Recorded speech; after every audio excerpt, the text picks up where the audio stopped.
Hello students, welcome to our YouTube channel.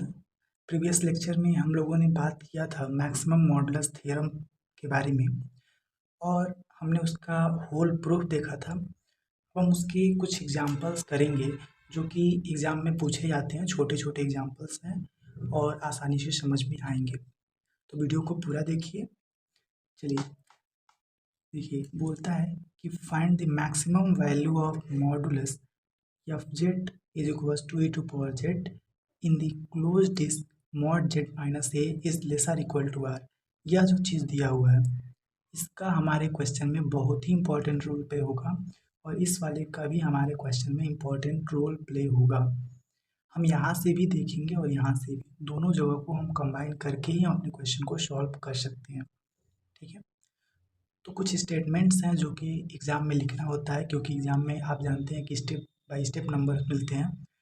तो कुछ जो लैंग्वेज होते हैं वो लिखना ज़रूरी हो जाता है, इसको हम लिखेंगे। तो लिखा गया है लेट डी बराबर z belongs to set of complex number में जेड बिलोंग कर रहा है सच दैट, हमारा यह गिवन है, हमने लिख दिया। अब हम कहते हैं डेल्टा डी तब क्या होगा, जेड माइनस ए बराबर आर के बराबर होगा।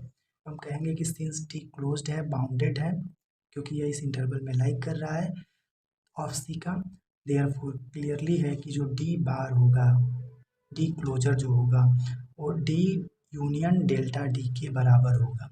ठीक है, अब हमारा फंक्शन दिया हुआ एफ जेड बराबर ई टू पावर जेड है। यह एक नॉन कांस्टेंट फंक्शन है जो कि एनालिटिक है इन डोमेन डी में, जो कि हमने अभी को डिफाइन किया हुआ है। तब हम कहते हैं कि हम यहाँ पे मैक्सिमम मॉडुलस थ्योरम लगा सकते हैं। क्यों लगा सकते हैं?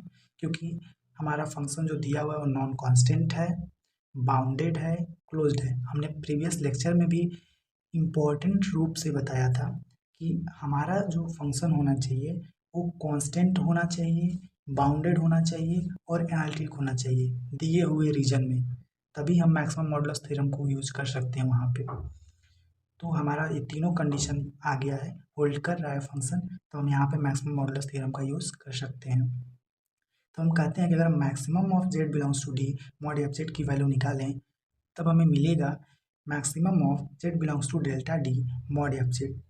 और हमारा जो एफ जेड की वैल्यू दिया हुआ है that is f z e to power z दिया हुआ है, तो हमने उसकी वैल्यू रख दिया। तो हम यहाँ से जी जेड को रिप्लेस करेंगे। जेड को रिप्लेस किसकी सहायता से करेंगे? जो हमारा यह क्वेश्चन में दिया हुआ है ये वाला चीज़, हम इसी की सहायता से जेड को रिप्लेस करेंगे।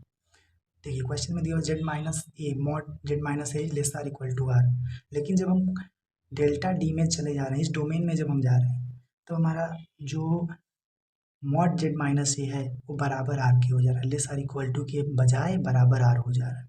हमने इस तरह से डिफाइन किया हुआ है। तो हमने क्या किया, मॉड जेड माइनस ए बराबर आर है। हम जानते हैं मॉड जेड बराबर क्या होता है, r e to the power i theta होता है।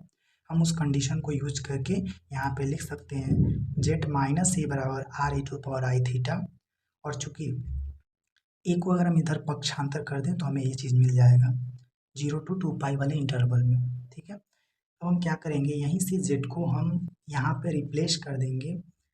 अब हम कहते हैं कि यह चूंकि कॉम्प्लेक्स नंबर है और कॉम्प्लेक्स में रियल और इमेजिनरी दोनों पार्ट होते हैं, तो हम यहाँ पे क्या कहेंगे, real part of a and imaginary part of a. हमने दो भागों में ए को तोड़ा और e to power i theta का वैल्यू आप जानते हैं क्या होता है, cos theta plus i sine theta होता है। वहाँ से आप जब करोगे तो r cos theta plus i r sine theta हो जाएगा। इसके बाद अगर हम बात करें तो maximum of mod f z की वैल्यू हम क्या लिख सकते हैं, जो हमने लिखा हुआ था कि e to power r real part of a plus i imaginary part of a plus r cos theta plus i r sine theta हमने लिखा हुआ था। अब हम रियल और इमेजिनरी पार्ट को अलग अलग कर लिए, तो रियल को हमने रियल के साथ कर लिया और इमेजिनरी पार्ट को हमने इमेजिनरी पार्ट के साथ कर लिया। तो हम क्या करेंगे, चूँकि यह प्रॉपर्टी होता है कि अगर e to power theta plus alpha है तो हम इसको क्या लिख सकते हैं, e to power theta into e to power alpha के फॉर्म में लिख सकते हैं। हमने इस प्रॉपर्टी को यूज करके यहाँ पे लिख लिया। अब हम जानते हैं कि अगर कोई भी फंक्शन मॉड ए इंटू बी के फॉर्म में है तो हम इसको मॉड ए इंटू मॉड बी के फॉर्म में भी लिख सकते हैं। उस प्रॉपर्टी को हमने यहाँ पे यूज करके, देखिए क्वेश्चन सारा सेम है इक्वेशन, बस हमने क्या किया, मॉड को डिवाइड कर दिया दोनों में। ठीक है, इस इनइक्वालिटी से हम जानते हैं ये होता है। हम जानते हैं कि कोई भी अगर mod e to power i theta होता है तो इसकी वैल्यू 1 होता है हमेशा, तो इस वाले की वैल्यू क्या हो जाएगा, 1 हो जाएगा। तो हमें क्या मिलेगा, e to power real part of a plus r cos theta हो जाएगा। इसको हमने इक्वेशन नंबर 1 मान लिया। अब हम क्या करेंगे, हम जानते हैं, हम कहेंगे कि जो हमारा यह वाला फंक्शन है e to power real part of a plus r cos theta is maximum in 0 to 2 pi if cos theta is maximum. अगर कॉस थीटा मैक्सिमम अटेंड कर जाए तो हमारा फंक्शन जो होगा वो मैक्सिमम होगा, केवल जब कॉस थीटा अटेंड कर जाए तब मैक्सिमम को। तो हम जानते हैं कॉस थीटा का मैक्सिमम वैल्यू 0 to 2 पाई में क्या होता है, 1 होता है। हमने वही लिखा हुआ है और इसको हम यूज कर लेंगे अपने इस इक्वेशन में, तो हमें मिल जाएगा maximum of mod f z is equals to maximum of theta is equals to 0 to pi real part of e plus r cos theta के जब क्या हो जाएगा, केवल r, तो ये मिलेगा e real part of a plus r. ठीक है, और यही हमारा मैक्सिमम वैल्यू होता है एफ जेड का। ठीक है, चलिए एक और क्वेश्चन हम सॉल्व करते हैं। देखिए दूसरा क्वेश्चन दिया हुआ है, find the maximum value of the modulus of f z बराबर z square plus 3z minus 1 in close disc mod z is less are equal to 1। ठीक है, इसमें भी कह रहा है कि हमें मैक्सिमम मॉडुलस थ्योरम का यूज करके इसका मैक्सिमम निकालना है। तो हमने जानते हैं कि मैक्सिमम मॉडुलस थ्योरम का यूज हम तभी कर सकते हैं जब हमारा दिया हुआ फंक्शन जो हो बाउंडेड हो, क्लोज्ड हो, नॉन कॉन्स्टेंट हो और एनालिटिक हो, इतनी चीज़ें होनी चाहिए। तो हम देखेंगे कि हम एक फंक्शन को अगर किसी डोमेन में डिफाइन करें या दिया हुआ है हम इस डोमेन में डिफाइन कर रहे हैं और अगर हम इसका डेल्टा डी निकालें तो हमें ये मिलेगा। तो हमें यहाँ से क्या मिल रहा है कि जो हमारा फंक्शन जो है इस डोमेन में क्लोज्ड भी है, बाउंडेड भी है, और हम इसको इस तरह से लिख सकते हैं। फिर हम कहते हैं एफ जेड जो है नॉन कॉन्स्टेंट है ही, तो एनालिटिक भी है। तो हम कहेंगे कि हम यहाँ पे मैक्सिमम मॉडुलस थ्योरम का यूज कर सकते हैं। तो हमने वही किया, maximum z belongs to z D mod f z की जो वैल्यू है maximum of z belongs to delta D mod f z. अब इस कंडीशन में हमें एफ जेड की वैल्यू गिवन है, एफ जेड बराबर है Z square plus 3z minus 1। हमने वो वैल्यू रख दिया। अब हम क्या करते हैं, जेड को हम रिप्लेस करते हैं गिवन कंडीशन से। अब देखिए हमें दिया हुआ है मॉड जेड बराबर क्या है 1 यहाँ से, तब हम क्या कहेंगे कि मॉड जेड बराबर क्या हो जाएगा ई टू पावर आई थीटा। अब यही ई टू पावर आई थीटा उठा करके हर एक जगह रखना है, यहाँ पे रखोगे तो e to power 2 i theta हो जाएगा प्लस 3 है e to power i theta minus 1। यहाँ तक आपको समझ में आना चाहिए। चलिए नेक्स्ट देखते हैं। नेक्स्ट है, हमने क्या किया, e to power i theta, e to power i theta plus 3 minus e to power minus i theta, हमने e to power i theta को कॉमन कर लिया है। ठीक है, तो हमें ये चीज़ें मिलेंगी।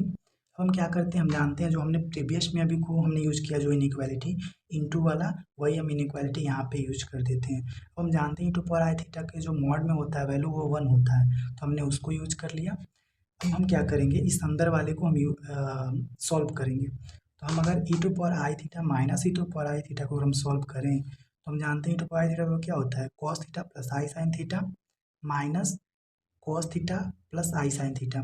तो यहाँ से हम देखें तो हमें मिल जाएगा 2 आई साइन थीटा। हमने उठा करके वैल्यू यहाँ पे पुट कर दिया, 3 एज इट इज है।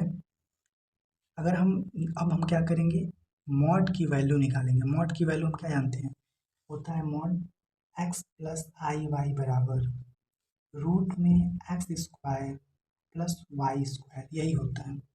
ठीक है, ये वाला फॉर्मूला आपने पढ़ा होगा बीएससी की क्लासेस में। तो यहाँ से हम क्या करेंगे, 3 का स्क्वायर प्लस 4 साइन थीटा का स्क्वायर 2 साइन थीटा का स्क्वायर, तो 4 साइन स्क्वायर थीटा हो जाएगा। अब हम कहेंगे कि यह जो फंक्शन है वो मैक्सिमम अटेंड करेगा अगर साइन मैक्सिमम अटेंड कर जाए तब। ठीक है, तो यहाँ से हमें क्या मिल जाएगा, साइन थीटा की वैल्यू 0 to 2 पाई में मैक्सिमम 1 होता है, हमने 1 रख दिया। ठीक है, जब हम साइन थीटा की वैल्यू 1 रखते हैं तो हमें क्या मिल जाएगा, मैक्सिमम जो है √13 मिल जाएगा। तो हम कहेंगे कि मैक्सिमम ऑफ 0 to 2 पाई में यह वैल्यू √13 होगा, that means maximum of object क्या होगा √13 हो जाएगा। ठीक है, तो यहाँ तक आपको क्वेश्चन समझ में आया होगा। अब 2 क्वेश्चन हम आपको देते हैं जो कि आपको खुद से सॉल्व करना होगा, और क्वेश्चन आसान है और ऐसे ही क्वेश्चन एग्जामिनेशन में पूछे भी जाते हैं। चलिए हम 2 क्वेश्चंस आपको दे रहे हैं, आप इसको कीजिएगा, खुद से ट्राई कीजिएगा और हो जाना चाहिए क्वेश्चन। देखिए एफ जेड की वैल्यू ये दिया हुआ है, मॉड जेड बराबर यह दिया हुआ है। इसमें मैक्सिमम वैल्यू निकालना है और फिर एक एफ जेड की वैल्यू जो है यह दिया हुआ है, मॉड जेड की वैल्यू ये दिया हुआ है। तो आपको निकालना है मैक्सिमम वैल्यू। ठीक है, तो आप इसको कीजिए क्वेश्चंस। अगर नहीं हो तो कमेंट बॉक्स में क्वेरीज हो तो पूछिए, हम आपको रिप्लाई करेंगे। और अगर हो नहीं हो पाएगा तो हम फिर उन दोनों क्वेश्चन के लिए सेपरेट वीडियो बना देंगे। ठीक है, चलिए that's all. Like share and subscribe. Thank you.